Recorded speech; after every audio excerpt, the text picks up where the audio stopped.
Davi, rei de Israel, estava no fim do seu governo e no fim de sua vida.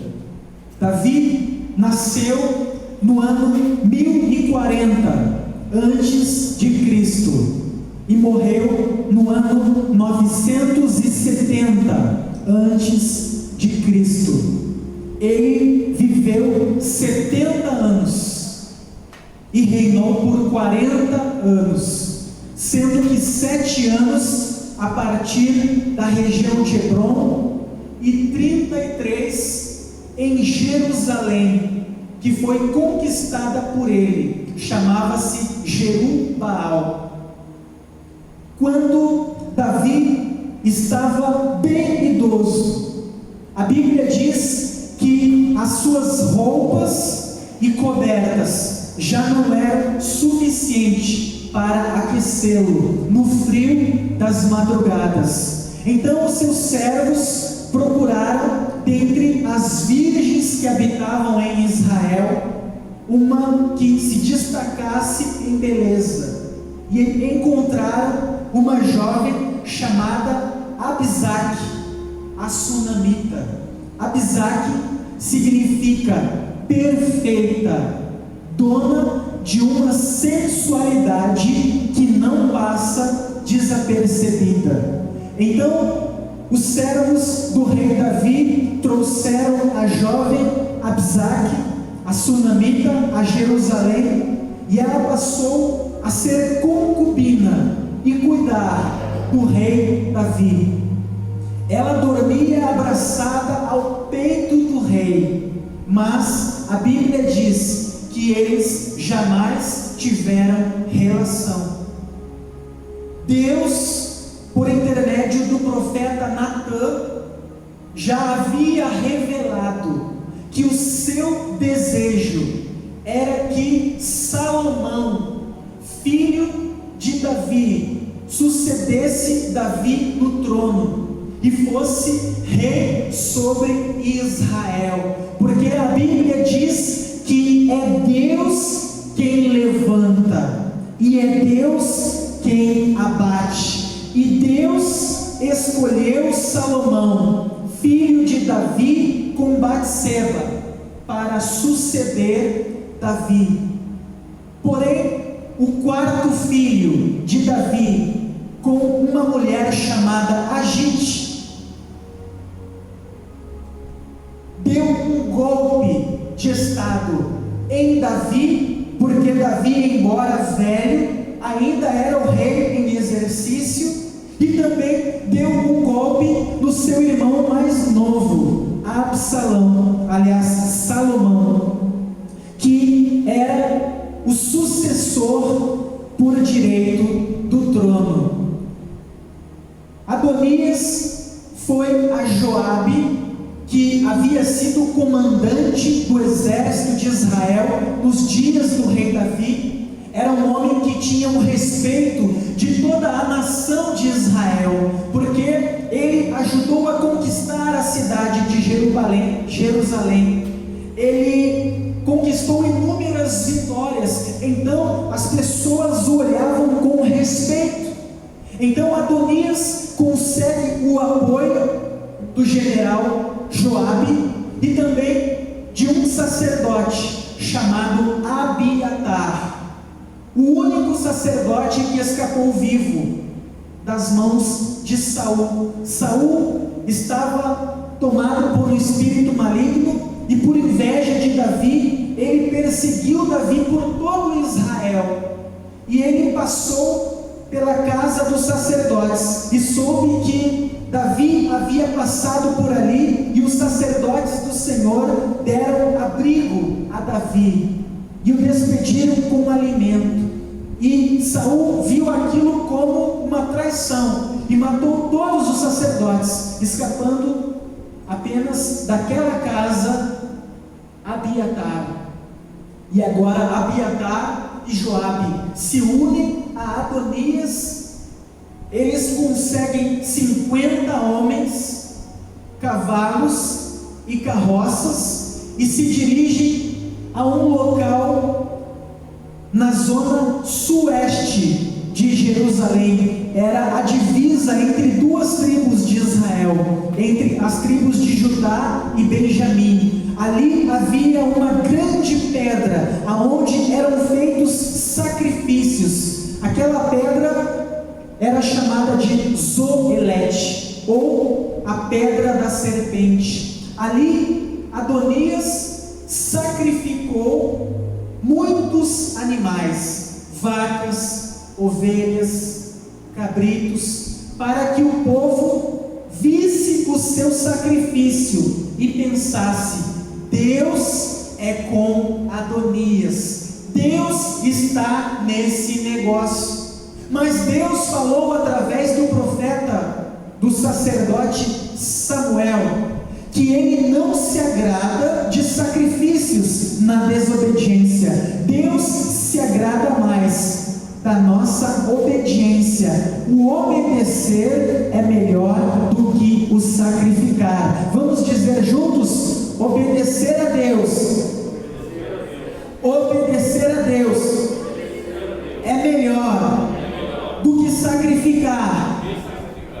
Adonias sabia que a vontade de Deus era que seu irmão mais novo, Salomão, fosse levantado ao trono, mas ele, movido pelo desejo de ser o sucessor do seu pai Davi, de herdar as riquezas, de herdar o trono, de ter o status e a glória de ser rei de uma nação, ele ignora a vontade de Deus. O nome Adonias significa Yahvé é o meu Senhor, mas o Senhor não era o Deus de Adonias, porque Adonias não se sujeitava à vontade de Deus. Ele colocou a sua ambição acima da vontade de Deus, e ele sacrifica em Zoelete, e a nação, o povo que estava ali festejando, grita: viva Adonias, rei de Israel. Mas não era um evento oficial, porque não tinha o aval do rei, e tampouco a aprovação do Deus Todo-Poderoso. Então a notícia se espalha entre todas as tribos de Israel, que Adonias, o quarto filho do rei Saul, do rei Davi, havia se proclamado o sucessor e o novo rei. E essa notícia chega aos ouvidos do profeta Natã, que era amigo de Davi, que sabia que o escolhido de Deus para suceder Davi não era Adonias, mas sim Salomão. E o profeta Natã vai a Jerusalém, entra no castelo e pede para falar com Batseba, mãe de Salomão. E o profeta Natã diz a Batseba: Batseba, Adonias, o quarto filho do rei Davi, está dando uma grande festa em Zoelete, junto à pedra da serpente. Ele está sacrificando animais, e o povo o aclamou como o novo rei, o sucessor de Davi. Se ele se firmar no poder, ele mandará matar você e ao teu filho, porque vocês representam perigo ao seu governo. Então Batseba fica desesperada, e como toda mãe que luta pelos interesses do filho, ele combina com o profeta Natã. O profeta Natã orienta ela, ele diz: entra na sala do rei, conte para o rei o que Adonias, o seu filho, fez, e quando você estiver conversando, eu vou me anunciar, entrarei e falarei a mesma coisa. Assim Davi vai ser impactado e vai ter que tomar uma providência. Batseba entra na sala do trono e ela diz: meu rei, Adonias teu filho está sacrificando ao Senhor em Zoelete. Muitos do povo estão junto dele, apenas o Senhor, eu, Salomão, o sacerdote Abiatar e o profeta Natã não foram convidados. Os demais, todos foram convidados, e ele se autoproclamou teu sucessor e rei sobre Israel. E você prometeu que Salomão, nosso filho, seria o sucessor, porque foi escolhido por Deus. E quando ela falava com o rei Davi, Natã entra e diz a mesma coisa: ó rei, Deus escolheu Salomão teu filho para ser o teu sucessor. Agora sabe que teu filho Adonias está se proclamando rei no teu lugar.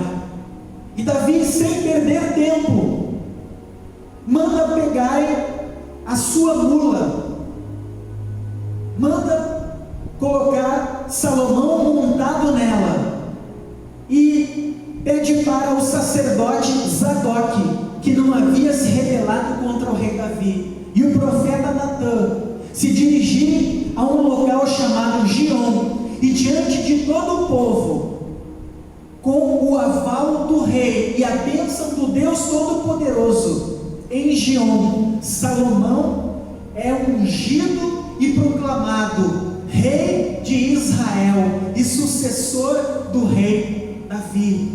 O povo clama em uma só voz: viva Salomão, rei de Israel.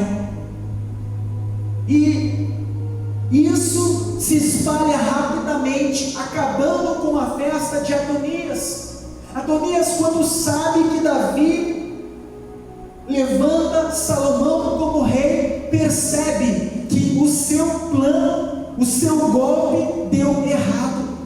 Ele percebe que agora ele é digno de morte, porque ele cometeu um crime, um pecado contra Deus, contra o seu pai e contra o seu irmão. E ele foge e se refugia no tabernáculo. Pode colocar para nós, por gentileza, a foto do tabernáculo? O tabernáculo era o centro religioso. O templo ainda não havia sido construído. Então, pela direção de Deus, Moisés ordenou a construção do tabernáculo. Ali na frente, aonde tem o fogo, era o altar do sacrifício. Em cada uma das pontas do altar havia um chifre. Ali no altar, animais eram sacrificados, animais morriam e o seu sangue era derramado para cobrir o pecado da nação, ou o pecado individual do pecador, que reconhecia o seu pecado e levava o seu sacrifício. Quando Adonias se refugia, ele se agarra a uma das 4 pontas do altar, aonde havia um chifre. Era como se ele estivesse dizendo para Salomão, seu meio-irmão: eu estou arrependido, eu reconheço que agi loucamente, eu reconheço o meu pecado, o meu pensamento mudou, eu me sujeito ao teu governo, tem misericórdia, me perdoa, me dá uma nova chance. Está dando para entender isso?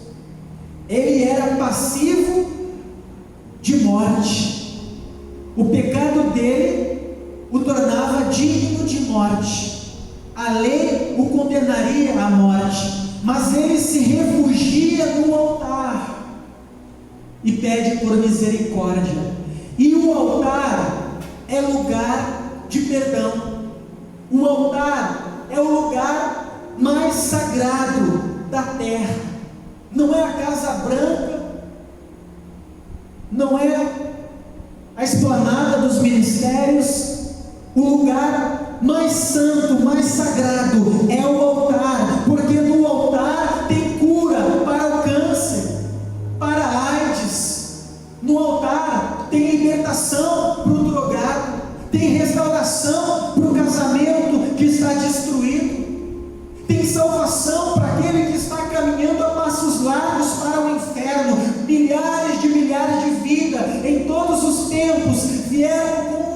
caminhadas até o altar, e no altar elas encontraram um novo recomeço.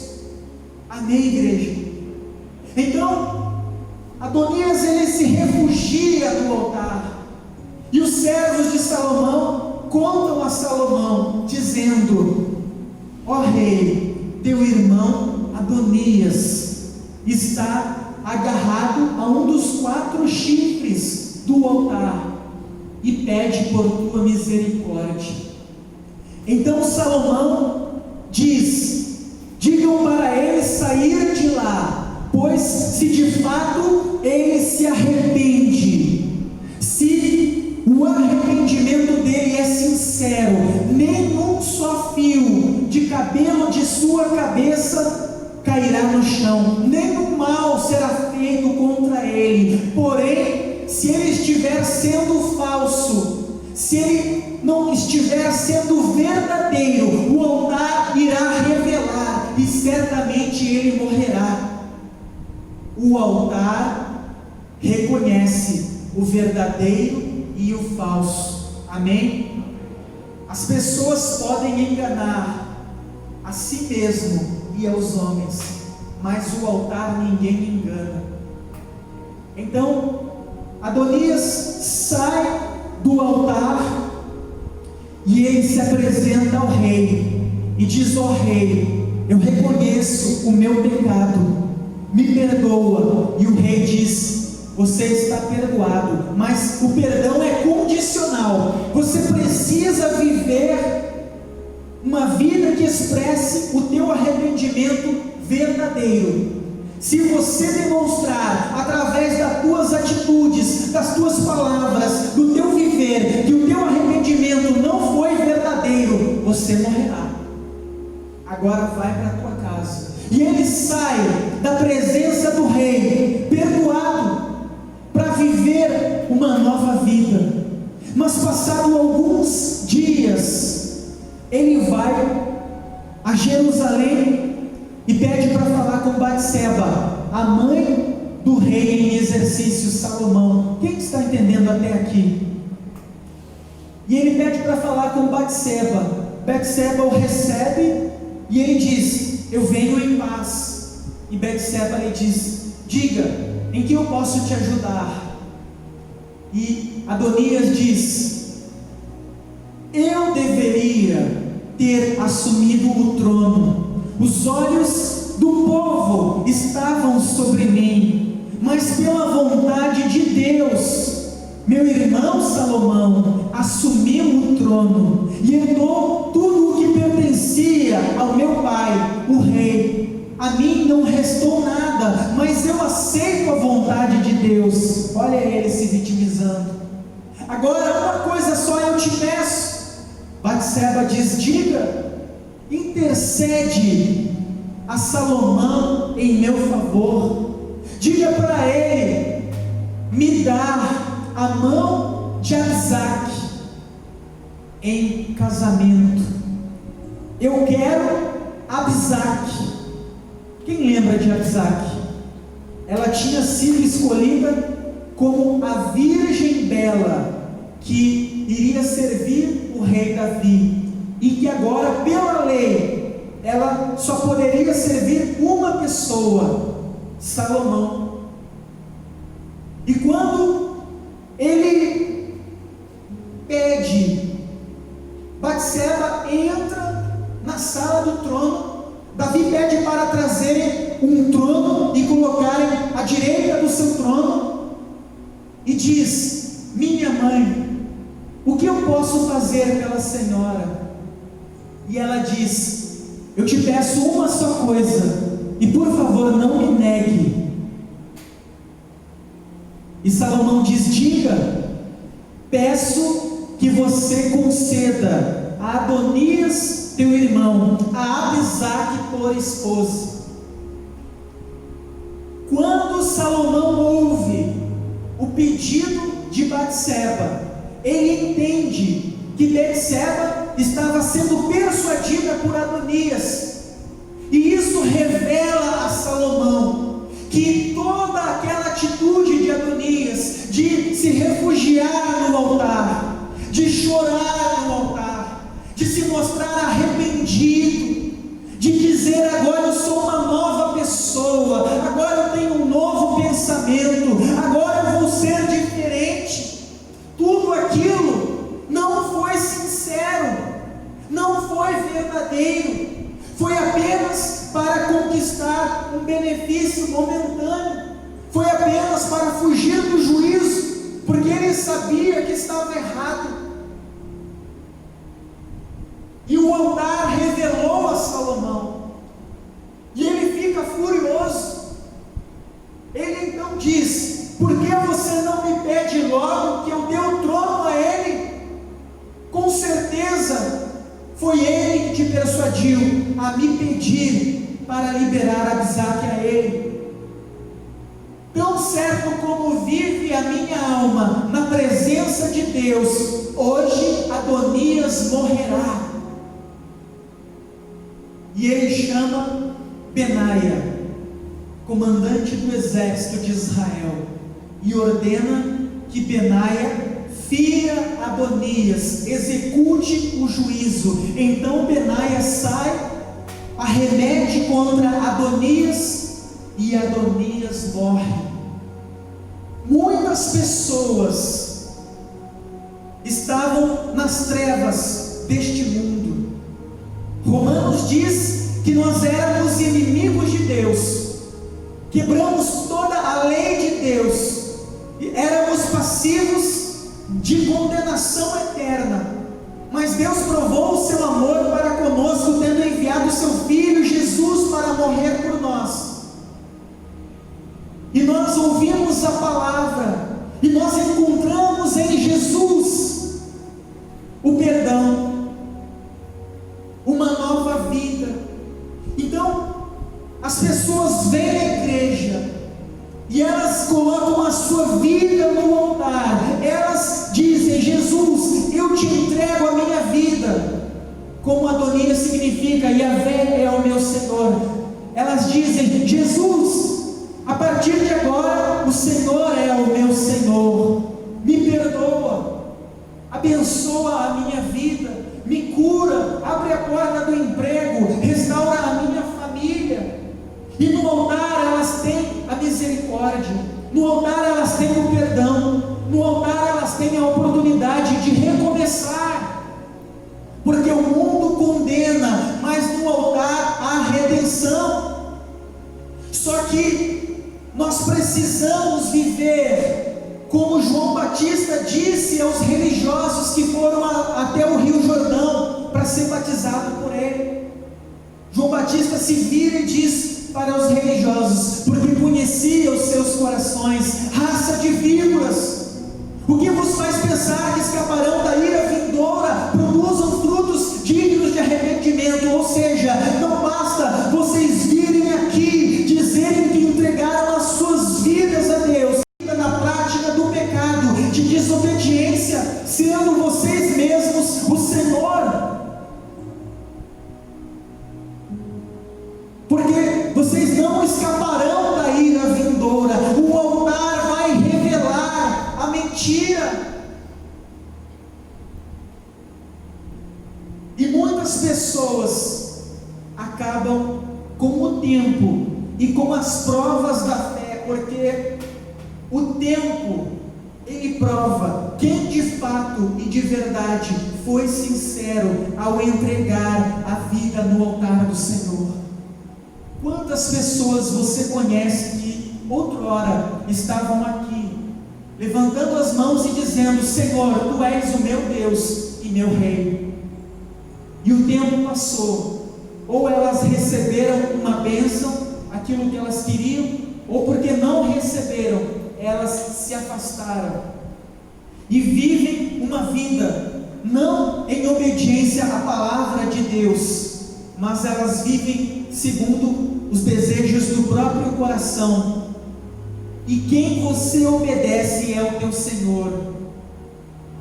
Aquele que você coloca em primeiro lugar é o teu Senhor. Por isso que em Lucas 6,46 Jesus disse: por que vocês me chamam Senhor, Senhor, e não fazem o que eu vos mando? Então, muitas pessoas elas entregam a vida no altar, mas o tempo passa, as provas vêm, e logo fica manifesto que Jesus nunca foi o Senhor da vida delas, porque elas continuam vivendo segundo as paixões, segundo os desejos da sua carne. É aquela pessoa que continua mentindo, é aquela pessoa que continua fazendo fofoca, é aquela pessoa que compra e não paga, é aquela pessoa que vive assistindo pornografia, se masturbando, é aquela pessoa que tem relação sexual fora do casamento. Casado é quem vive. É aquela pessoa que, quando a vontade dela é confrontada com obedecer a palavra de Deus, ela deixa de obedecer para satisfazer a sua vontade, e o altar revela.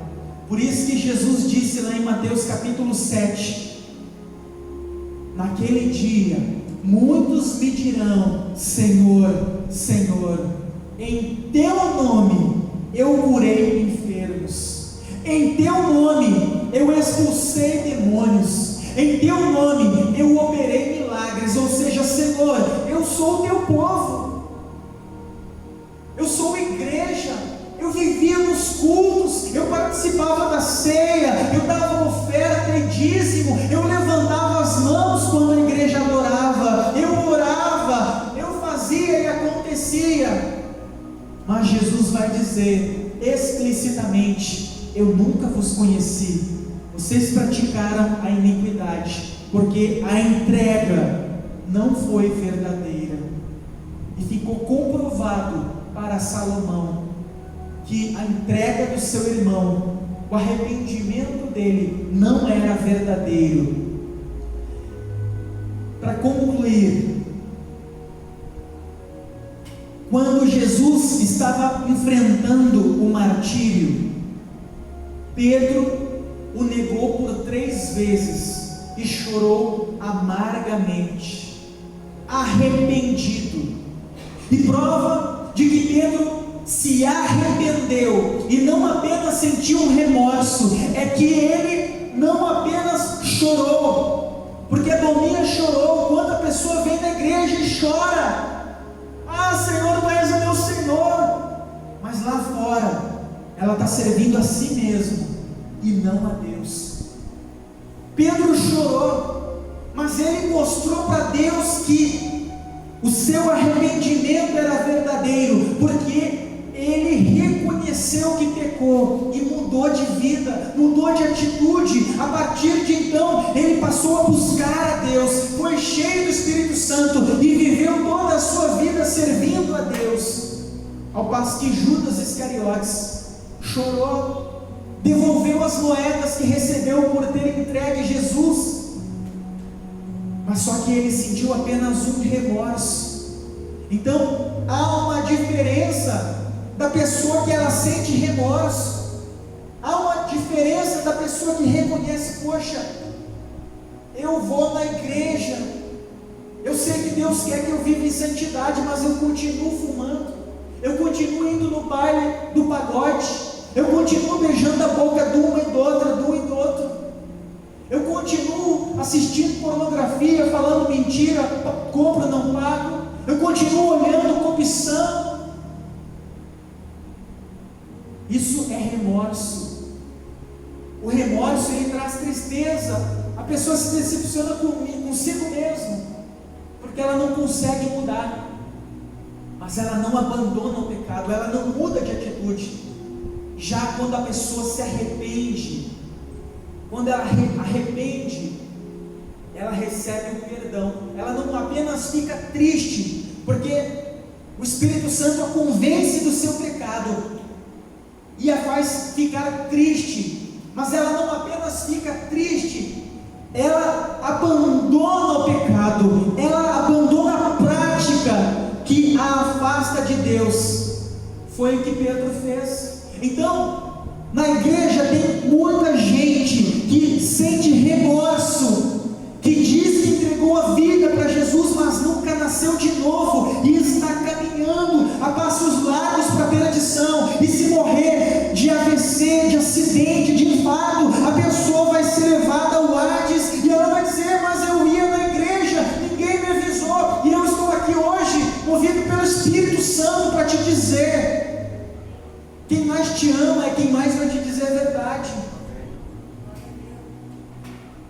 Não basta você vir à igreja, não basta você levantar a mão e cantar quando o ministro de louvor canta. Examine-se, pois, o homem a si mesmo. Olha para a tua vida e vê se a tua vida condiz com o que você tem aprendido da parte de Deus. Tiago 1,22 diz: tornai-vos praticantes da palavra e não apenas ouvintes, enganando-vos a vós mesmos. Eu não quero que no amanhã você morra e desça o Hades e diga: ninguém me avisou, eu não sabia. Você está ouvindo? Você precisa mostrar para Deus que o teu arrependimento é verdadeiro. E como que Deus sabe se o teu arrependimento é verdadeiro? É porque você não apenas se dobra e levanta a mão, você levanta com uma vida transformada. Adonias enganou por pouco tempo. Ele foi ali, chorou, se prostrou: eu reconheço, tu és rei. Mas só que no dia a dia, no decorrer da vida, ele mostrou que ele continuava sendo o Senhor. Ele continuava de olho naquilo que era do seu irmão Salomão. E na primeira oportunidade, você pode ter certeza que ele ia tramar para matar o irmão e assumir o trono. E Salomão, não sendo bobo, ele sabia disso. Então ele executou o juízo. Então Deus sabe quem é verdadeiro e quem não é. Deus sabe. A Bíblia diz que Deus ama a verdade no íntimo. Não adianta, meu irmão, não adianta. Eu sei que tem muita gente que não vem mais no culto da terça por coisas que eu prego. Eu sei que seria bem mais fácil para mim sempre ser agradável, mas eu amo a tua alma. Por isso que eu corro o risco que você não volte mais, mas eu falo a verdade que você precisa ouvir. Olha para a tua vida. Não pensa que você só, eu já desci as águas. Descer as águas não salva, não é garantia de salvação. Faz parte do processo daquele que nasceu de novo e quer herdar os céus. Mas não é tudo. Não é que você precisa ser perfeito. Deus sabe que nós não somos perfeitos, mas Deus vê a sinceridade. Deus sabe se você está sendo sincero ou não. Vai ter momento que você vai errar, que você vai cair, mas a palavra diz: o cair é do homem, o levantar é de Deus. O justo pode cair muitas vezes, mas não ficará prostrado, pois de todas elas o Senhor o levantará. Então, se você é verdadeiro, se você é aquela pessoa verdadeira, Deus, eu te entrego a minha vida, eu quero viver para ti, eu quero o reino dos céus, eu não quero viver para mim mesmo, eu não quero viver para esse mundo. Você vai ter momentos de fraqueza que você vai falhar, é lógico. João diz: filhinhos, não pequeis, mas se pecares, lembrai-vos que tende à direita de Deus o Pai, o justo juiz, Jesus, que intercede por vós. A diferença é que aquele que é sincero, ele luta, é uma luta diária, é um esforço. Em Hebreus 12 diz que nós ainda não temos sangrado na luta. Então há uma luta, há uma verdade. E como que você reconhece que você está lutando? Porque você vem à igreja, você quer se alimentar da palavra, você quer orar, você reconhece que você é fraco, que você precisa de Deus. E você busca não porque você é forte ou santo, mas porque você reconhece que você é pó, que você é limitado e que você precisa da ajuda do Espírito Santo. Então você se enche do Espírito Santo e você, com toda a tua força, de todo o teu coração, com toda a verdade que há em você, você não dissimula. Você não é aquela pessoa que sai do culto, chega em casa e vai ver pornografia no celular. Você ouve a palavra e você vai lá e exclui. Você tem relação fora do casamento, você abre mão, você diz: ou a gente se conserta ou a gente acaba por aqui, porque nada pode ficar entre mim e Deus. Quando eu era namorado da minha esposa, depois noivo, eu conheci Jesus, eu era noivo. Daí nós tínhamos relação que não deveríamos, e eu disse para ela: conheci Jesus, a partir de agora eu não quero mais errar, não quero. Você podia estar no pecado, mas quando você conhece a verdade, você não pode ficar indiferente. Se Deus está te mostrando a verdade e você fica da mesma forma, você está dizendo não para a palavra. Porque quando a verdade é revelada, você só tem uma opção: se sujeitar a ela. Por isso que Jesus disse lá em João capítulo 3: porque a luz veio ao mundo, a revelação de Deus, da vontade de Deus foi dada aos homens, mas o mundo amou mais as trevas, porque as suas obras eram más. É aquela pessoa que escolhe o que ela vai obedecer, o que ela crê, o que ela toma por verdade. Não, isso aí que ele está falando não me agrada, então não. Mas quando aquilo que você ouve na mensagem vem de encontro ao que você gosta, ao que você quer, amém, glória a Deus, eu tomo posse. Mas quando afronta algo que você tem que abrir mão, para mostrar que de fato Jesus é o Senhor, você ignora.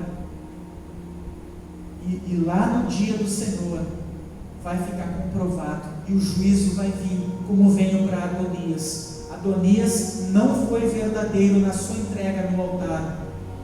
Jeremias 17:10: eu, o Senhor, esquadrinho o coração e provo os pensamentos, e isso para dar a cada um segundo o fruto das suas ações. Então Deus vê a verdade.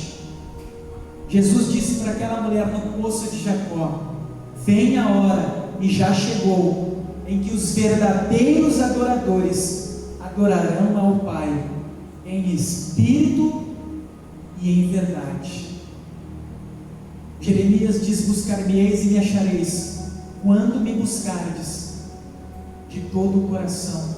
E buscar de todo o coração é pagar o preço, é sacrificar, é abrir mão. Jesus disse: aquele que quiser salvar a sua vida vai perder a sua vida. Tem que tomar a sua cruz e me seguir, negando-se dia após dia. Então, ser cristão não é só vir na igreja, é dizer não lá fora, é dizer não.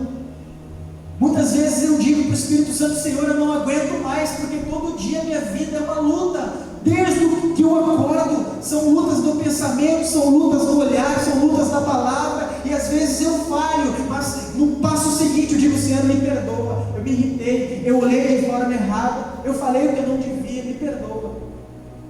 Essa é a diferença. Não é que o nascido de Deus, aquele que é salvo, aquele que é verdadeiro e aprovado, ele é santo, perfeito, 100%, não, mas ele é verdadeiro, e Deus está vendo a tua vida.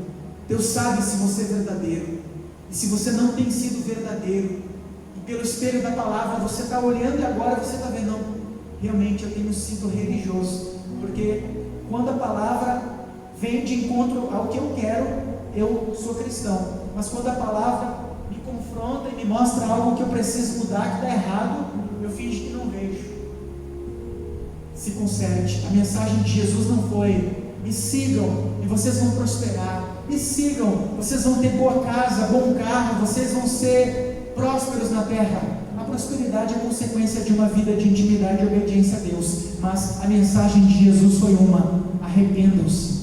E arrependimento é mudança de vida, mudança de atitude. Não importa o que você fez até aqui, o que importa é que a partir de agora você não sinta apenas remorso: pô, eu errei mais uma vez. Não, mas que você se arrependa, que você abandone, que você conserte. Porque se você pecou, mas se você se arrependeu e entregou a tua vida no altar, o que Salomão disse para Adonias: nenhum só fio do teu cabelo vai se perder, nenhum mal vai ser feito contra você. Você passou da morte para a vida, os teus pecados foram apagados pelo sangue de Jesus, o teu nome foi escrito no livro da vida. Se você morrer, você vai ressuscitar no dia do Senhor. Se Jesus vir, você será arrebatado. Mas se você não foi verdadeiro na tua entrega, você pode estar na igreja, mas você vai ficar. Então essa é a palavra de hoje. Seja sincero na tua entrega, seja verdadeiro, porque o altar, ele revela quem é verdadeiro e não. Amém? Vamos nos colocar em pé. Quem aqui entendeu essa mensagem? Joabe também morreu. Joabe, o comandante do exército que apoiou Adonias, sabe o que ele fez? Ele correu até a ponta do... Põe ali, Juliano. Ele correu e se agarrou na ponta do altar. Ele se agarrou, Joabe, o comandante, ele se agarrou aqui. um homem com uma história extraordinária. Lembra aquela vez que Davi pecou com Batseba? Sabe quem que estava lá em Rabá, lutando à frente do exército? Joabe. Quando Davi disse que queria tomar Jerubaal para ser a capital de Israel, que é a cidade de Jerusalém, ele disse: o primeiro homem que entrar na cidade, eu vou fazer dele meu general. Sabe quem foi esse homem? Joabe. Era um valente, um homem extraordinário. Só que ele morreu, sabe aonde? Ele correu e se agarrou aqui, pensando que ia ter o perdão, mas só que as atitudes dele mostravam que ele não era verdadeiro. Então Salomão diz a Benaia: tira ele do altar e mata, porque a palavra diz que se o arrependimento não for sincero, Deus falando no Antigo Testamento, ainda que esteja no meu altar, retira do altar e executa, porque Deus não aceita o que não é verdadeiro. Você pode ser imperfeito, você não pode ser falso, você tem que ser verdadeiro. Eu sou falho, mas eu sou verdadeiro. Você pode ser falho, mas você tem que ser verdadeiro. Tem que haver uma luta sincera, verdadeira. Amém? Joabe foi morto. Feche os teus olhos. Eu quero que você possa olhar para a tua vida, que você possa refletir, que o Espírito Santo te mostre que você não se acovarde diante daquilo que você precisa renunciar ou consertar, daquilo que você precisa consertar ou abrir mão. Essa é a palavra não vem para se conformar com a tua vida. Hoje tem pastor falando em atualizar a Bíblia para se conformar aos homens, mas a Bíblia não se conforma aos homens. É os homens que precisam se conformar à palavra de Deus, porque ela é a verdade imutável de Deus. É você que tem que mudar. A Bíblia ela não vai mudar. Você que tem que mudar. Pecado continua sendo pecado. Adultério continua sendo adultério. Prostituição, que é a relação fora do casamento, continua sendo prostituição. E a Bíblia diz que adúlteros, fornicadores, maledicentes, idólatras não herdarão o reino dos céus. Isso lá no passado e hoje. Por isso eu quero que você que ouviu essa palavra e reconhece, você diz: Yahvé é o meu Senhor. Adonias dizia: Yahvé é o meu Senhor. Mas só que ele era o Senhor, porque era a vontade dele. Quando ele quis o trono, ele ignorou a vontade de Deus. Levantaram o seu irmão, e ele quis a vontade dele. Você que diz: eu preciso consertar a minha vida. Se hoje ouvires a voz do Senhor teu Deus, não endureçais o vosso coração. Uma vez eu ministrava numa igreja, o Espírito Santo me deu uma palavra a um rapaz, e eu disse para ele que Deus estava dando a última oportunidade para ele se consertar. Não terminou o culto, ele levantou e foi embora. Quando ele estava atravessando a avenida, ele foi atropelado e morreu. Já um outro dia, eu tinha 19 anos, e eu fui pregar numa geriatria, num asilo, e num dos quartos que eu fui, que eu costumava ir, tinha um senhor desviado há 25 anos, e o Espírito Santo me levou ali e disse que Deus queria se reconciliar com ele.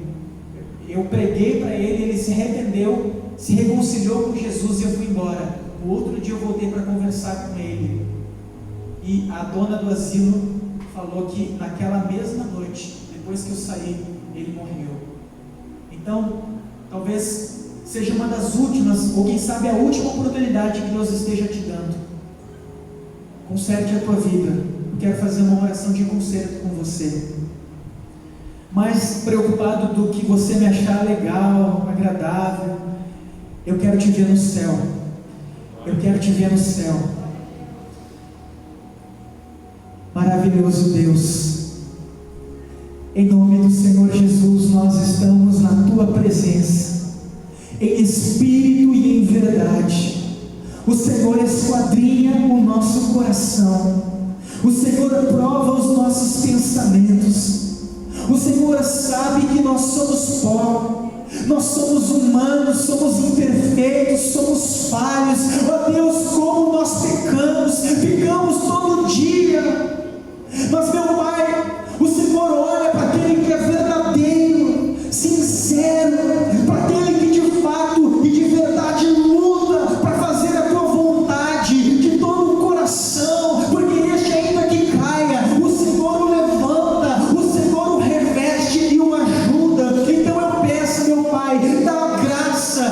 força para que não hajam vidas com remorso, mas para que haja um arrependimento que vem do teu Espírito, um arrependimento que não apenas traz tristeza, mas que traz mudança, que faz a pessoa transformar a sua vida na prática. Ela vê o que está errado e muda, meu Pai, porque nós não estamos lutando por algo terreno e temporal. O que está em jogo não é o sucesso aqui na terra, mas é a nossa eternidade. São milênios, são séculos infindáveis, porque hoje, meu Pai, nós estamos decidindo a eternidade, aonde nós estaremos quando os nossos olhos se fecharem. Ó Deus, Adonias tentou enganar Salomão, ele tentou enganar as pessoas, ele se prostrou no altar, ele chorou, ele disse que estava arrependido, que reconhecia o governo do seu irmão, mas o tempo passou e as atitudes dele mostraram que ele não era verdadeiro, ele continuava sendo o Senhor, ele continuava vivendo não pela tua vontade, mas pela sua cobiça, ele continuava reinando, ele continuava buscando aquilo que trazia prazer, ele continuava sendo o Senhor, meu Pai. E quantas pessoas vêm às igrejas, lotam templos, mas não se sujeitam ao teu senhorio, à tua palavra, elas continuam apenas buscando os desejos da sua vaidade, os prazeres desse mundo, elas não conseguem nem perceber que elas são o Senhor de suas vidas, porque, meu Pai, quando a tua palavra confronta e contraria os seus interesses, elas muitas vezes ficam bravas, elas não retornam, elas até choram e dizem ser servas do Senhor, mas as obras dizem outras coisas. João Batista disse: aqueles que foram para serem batizados, raça de víboras, mostrem através das atitudes que vocês mudaram, que vocês se arrependeram, porque se não assim for, vocês não escaparão da ira vindoura. Ó Pai, nós queremos a vida eterna, nós queremos ser agradáveis, nós podemos ser vários e como somos reconhecemos, mas nós queremos, meu Pai, ser o templo do teu Espírito, queremos nascer de novo, porque nós vemos, meu Pai, pessoas que vêm à igreja, a vida delas muda, elas recebem dons, são usadas, são batizadas, fazem a diferença, e outras, meu Pai, nunca mudam, a vida nunca muda, é cristão de temporada, passa o tempo, ela desvia, por quê? Porque nunca foi verdadeira, porque aquele que é verdadeiro permanece, aquele que é verdadeiro, meu Pai, passa o tempo, vem as provas, mas fica de pé, porque está alicerçado sobre a rocha. Então, meu